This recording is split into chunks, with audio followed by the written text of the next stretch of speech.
There's a story that I haven't told any of you on this channel about. Some of you that know me personally may know the story, but just recently at my church I was asked if I wanted to give my testimony about this event, and I decided that it was time. It was time to tell it. It had been 15 years, and I just wanted to show this to you, just because I want this to be the last time. I don't want it to control me anymore, so please enjoy my testimony from Zion's Church. I was a kid, and I'm looking over there at Clyde. We're almost the same age. You're shaking your head. I mean, we had a much more stable world. We didn't have the internet. We didn't have cell phones. We didn't have social media. And all this stuff I see as causing a hope and trust crisis in young people today, where they're placing their hope in these false gods instead of God Almighty. And they're going after all these things that promise them fulfillment and joy and happiness, and they're just being destroyed. They're being deceived mightily because they're following after something much like the people of Judah did that's not going to work out. And, we're going to talk a little bit about that at the end, but God has got all of us in his hand, and he wants to help even the most lost kid out there to know him, to trust him. And so trust and faith and hope, they all go together. And we have the privilege of hearing from Dan Smith here. His nickname is Dingo. And he has a really heart-wrenching, amazing story of what he experienced in his life and how he had to hope in God and have that trust in God almost rebuilt in his life, and how God never let him go. And so we're going to just listen to his testimony of his life as a teenager and as a young adult to kind of give you an idea of just a real world example of somebody who lost his everything, much like the people of Judah, and what God did. So has it always been easy for you to trust in God and hope in his plan? No, not at all. Why is that? Well, it's interesting. I've told this story so many times, but a lot of the people that really know me don't actually know it. It sort of becomes something that I really keep close to the vest. Maybe because of pain or who knows. But I've told the story in a place of sadness, of anger, of resentment, of regret, in hatred. I've just told it so many times, but I've never told it in a way that sort of creates that full circle that God has a plan, and God had a plan 15 years ago. Now, 15 years ago, I was 13, and like anyone who was 13, or those of you that just got confirmed, it was time for me to get confirmed. And I grew up in a church out in Reading, and that was where my family went. My mom was baptized there. She was married there. My grandmother went there. My grandfather was buried there. My aunt and uncle went there. I mean, every single Sunday we went to church together, and then we went to eat afterwards. That was the tradition. And that's how I knew God. In that 13-year-old mindset, God was in that church. God was that church. There wasn't anything sort of separate. And obviously, I mattered more to God other than just being a part of that church. But when I was confirmed, it was like, yay, I'm finally a member. I had done, being an acolyte and offering and whatnot, but now I was officially a member of the church. Now God could really put me to work. Now God could use me.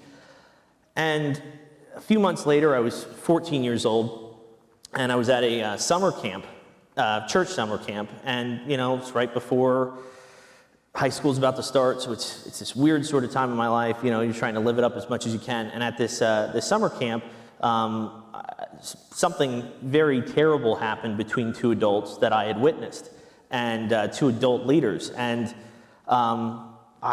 it was hard, and I immediately knew what I had to do. My mom was a part of the council, which is essentially the consistory like we have here, and I went and I told her right away, and she had always been, if something's wrong, you need to make it right. So she had told them about the incident, wanting to make amends, fix it, apologies, whatnot. She never wanted to hurt anybody, never wanted to, tear anybody down. She just wanted right to come out of this wrong. And they sort of started pushing it under the rug. They said, well, this person's, they're one of us, they're one of our friends. It was sort of cliquey. And they said, we're we're sort of going to push this under the rug. Like, don't worry about it. Stop bringing it up. And my mom is a strong woman. She wants something to happen. She's going to bring it up, and she kept pushing for it. And eventually she got a letter in the mail that said she was now banned from the church. And a few weeks after that, she was visiting my grandfather's grave, and she was arrested by the church, booked and processed and everything. And at the same time, I had received a letter, and my grandmother had received a letter that Daniel's a danger to himself and others. Please don't bring him back. He's not allowed back. Can't come back. So for me, it was twofold. One, it felt like everyone that I had known in that church who would now not talk to me had been in a plane that had gone down, and they were all gone. Because still to this day, it's been 15 years, and I've maybe heard from less than 1% of the people that I knew there. It was like 300 people that were just gone, from my life. And the second part of it was, this was my uncle's church, my aunt's church, my grandmother's church, my mom's church, my stepdad's church. And if I had just kept my mouth shut, if I had just not said anything, we would still have a church. So there was that regret and remorse, like, you're the reason your family is churchless. You're the reason that you guys are exiled.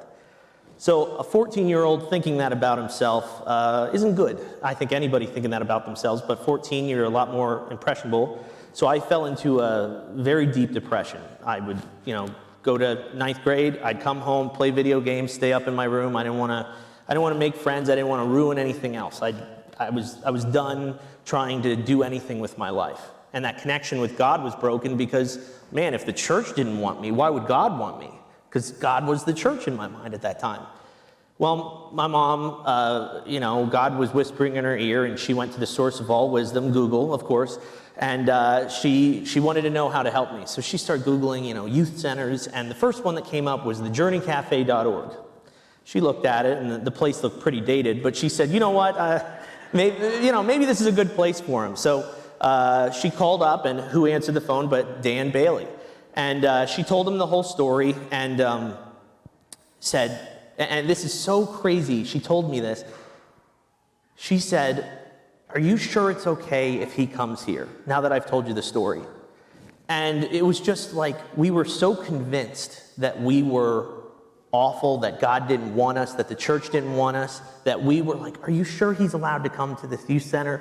And Dan was like, absolutely, we let kids that have been kicked out of churches in all the time, come on down, no problem. So I started going there, and my first day there, I remember I ran into a ragtag group of kids, Nick Gehringer, Bree Gehringer, Patrick Bond, and it was just like Kristen Zielinski, and I wanted to be a part of this group. And I remember they jokingly called me the tumor because I was always there. I wasn't necessarily wanted, but I was always there because I was just, when I finally got back into the journey, when I was finally around people again, there was just this inner craving for wanting to be loved and wanting to do stuff. And I remember asking Dan right away, hey, can I help with anything? Do you need help with anything? And he goes, oh yeah, we need to put these little fuzzies on like 500 chairs. And I was like, great, I'll do it. And I did it. And time went on, and I got to know Nick and Bree's mom, Sue Gehringer, and she had said to me, hey, why don't you come to our church? And I said, I don't know about that. That's a big step for me. And she was like, no, it's fine. They don't kick out anybody. So come on down. And I was like, okay, fine. I'll give this a try. So I came, and I'll tell you, the first night before I came here, I was so nervous. I had so much anxiety that I did not sleep 1 minute the night before. And I fell asleep in the middle of the sermon. And I was just so afraid. It was like I was walking on glass the entire time I was here. And that was nothing to do with any of you. That was just because it was like, man, I feel like if I touch anything, I will destroy it in my life. And I was still dealing with that guilt and regret, but the church was nice. I liked it. There were nice people here, people that had never seen me before. They greeted me right away. So I said, I think I'm going to start coming here. So I started coming, and Sue, drove me around. I sort of became part of their surrogate family, and it was like, this was cool. And I wasn't a tumor for them, Patrick, but it was just great. I felt like I finally was starting to fit in. And it was then that I realized I believed in God, but I didn't have a relationship with Jesus Christ. That was a disconnect. Jesus was just this guy on a very beautiful wooden wall at this old church.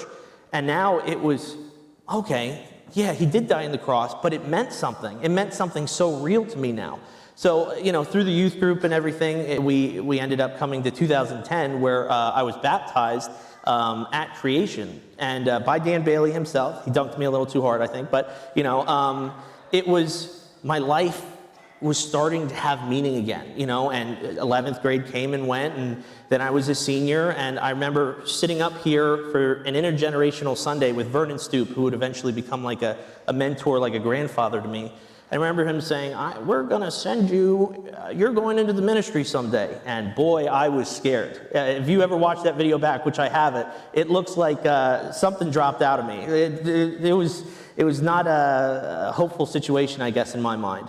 But I decided I was going to become a pastor, and I started going to school for it. And I had a crisis of faith in the beginning. Not that I didn't believe in God or trust God, but I wasn't sure of the foundation of my faith. I came back, and the first time I went to the cafe, it was trauma. It was PTSD. I was just trying to scrabble together what I could as I was walking forward, and I wanted something more solidified, something real. So I took some time away from the church and from the cafe, and I focused on God, and I lost some time, but I knew that I know now that it was worth it. At the time I thought, man, I'm just screwing up more. But when I came back, my faith was solidified. I mean, if something were to happen right now, I might be bawling my eyes out. I may think everything is ruined, but I know that God still has a plan for me. And that's something that is intense to me. And it's just funny how those little things, I like to call it godly causation, which is basically you look at everything in a circle and you can pinpoint every single event, and it all leads back to the same thing, and it shows that God had a plan all along. And God took a kid that was kicked out of a church, and he whispered in my mom's ear and said, hey, bring him to the Journey Cafe. I went there, I met Dan, then I met the Geringers, then the Geringers brought me here. Then I started to really find my faith. I realized that my faith could have been better, and I was encouraged to strengthen it and solidify it, and I took the time that I needed, and that regret was still there.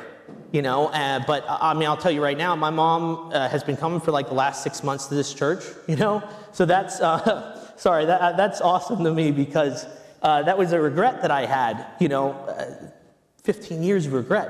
It was like, man, I cost my family their church. I cost us, an exile. My grandmother was watching the live stream this morning. My stepdad comes to church. My mom comes to church. So it's like, God, he said, what others meant for evil, I will use for good. And that just sits with me so strongly. And had I gone in a time machine and gone back and told my younger self, hey, one of these days you're going to be telling this story, possibly for the last time, showing that God has a plan and God has power and will make this work out, I wouldn't have believed you.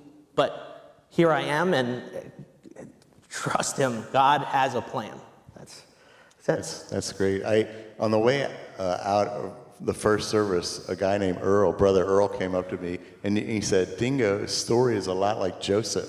And you just quoted Joseph from Genesis 50, that which was intended for evil, God will use for good. Yeah. And so, God had that full circle plan for your life. You couldn't see it in the moment, and it would have been very, very hard for you to see that as a 14-year-old. And let's face it, if that happened to you when you were 14, it's hard to imagine. It's really hard to imagine. He tried to do the right thing and try to rectify this issue between these adults that did something bad, and you were persecuted. You were exiled for doing a good thing.